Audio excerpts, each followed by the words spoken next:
বাসায় বসে টিভি দেখে সময় নষ্ট করা হচ্ছে একদম ঠিক না। তার চেয়ে বরং চলো ক্লাসে ফিরে যাই। আমরা পূর্বের একটি ক্লাসে কিন্তু কথা বলেছি 5টি রুলস নিয়ে, আমরা এখানে কথা বলবো আরো 5টি রুলস নিয়ে। সো ডিয়ার ভিউয়ার্স, যদি তুমি এই 10টা রুলস যদি তুমি মুখস্থ রাখতে পারো, এই 10টা রুলস যদি তুমি মেমোরির ভেতরে যদি রাখতে পারো, তাহলে এটা খুবই it will be so much easy to আইজা। ভিউয়ার্স, আমরা এর পূর্বে কথা বলেছিলাম 5টি রুলস নিয়ে। আজকে আমরা আরো 5টি রুলস লিখে নিয়েছি সিম্পল, কমপ্লেক্স এবং কম্পাউন্ডের মধ্যে।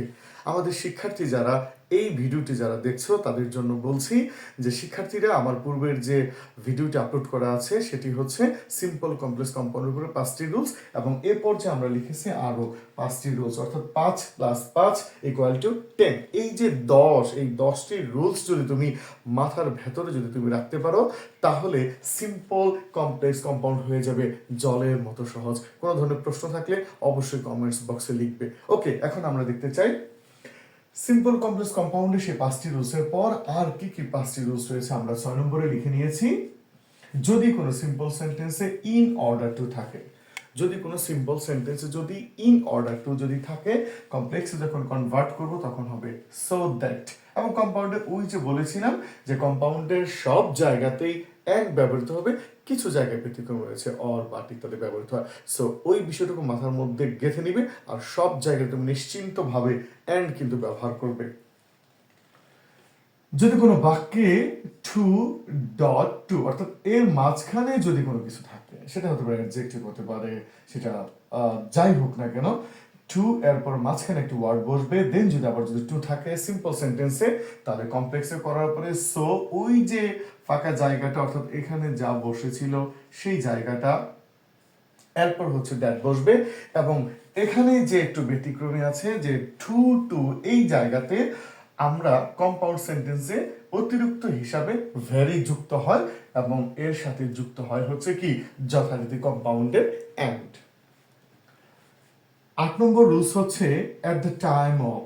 যদি অ্যাট দ্য টাইম অফ সময়ের কথা নির্দেশ করা হয়েছে, তুমি যদি কাউকে যদি জিজ্ঞেস করো যে হোয়েন ইউ গেট আপ, কখন তুমি আসলে ঘুম থেকে উঠেছো, টাইমের বিষয়টার সঙ্গে কিন্তু হোয়েনের একটা সম্পর্ক রয়েছে, যে হোয়েন ইট ওয়াজ হ্যাপেন্ড, তাহলে ইট ওয়াজ হ্যাপেন। বিষয়টা হচ্ছে কি যে হোয়েন ইট ওয়াজ হ্যাপেন, তাহলে সময়টা কখন। ঠিক এই জন্য এট দ্য টাইম অফ এই কথাটুকু যদি সিম্পল উল্লেখ যদি থাকে, তাহলে কমপ্লেক্স হবে হোয়েন, এবং কম্পাউন্ডে যথারীতি অ্যান্ড দিয়ে হবে, এটা সবসময় হবে।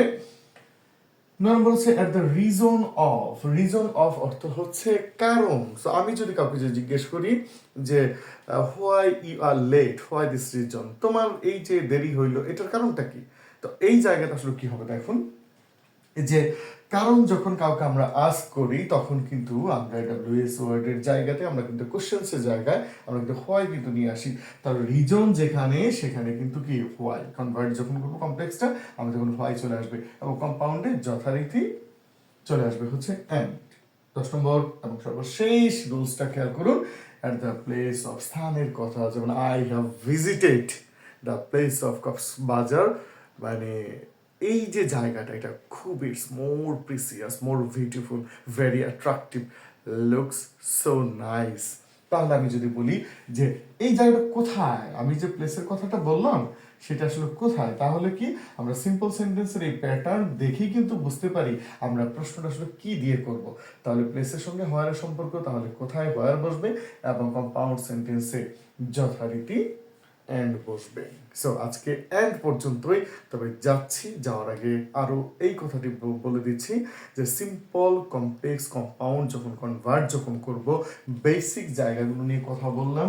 এই বেসিক জায়গা থেকে যে কথাগুলো এসছে সেখান থেকে আমরা খুব সহজে অনুমান করতে পারলাম যে গ্রামারের মধ্যে যে সবচেয়ে জটিল একটা টেস্ট হিসাবে গণ্য করা হয় সিম্পল, কমপ্লেক্স, কম্পাউন্ড, এই ক্লাসগুলোর পর সেই কাজটা কিন্তু অত্যন্ত সহজ হয়ে গেল। শিক্ষার্থীরা, আমার ক্লাসগুলো কেমন লাগছে অবশ্যই কমেন্টস বক্সে জানাবে, কোনো পরামর্শ থাকলে অবশ্যই আমাকে দিবে, এবং দেখতে থাকো, চ্যানেলটির সাথেই থাকো।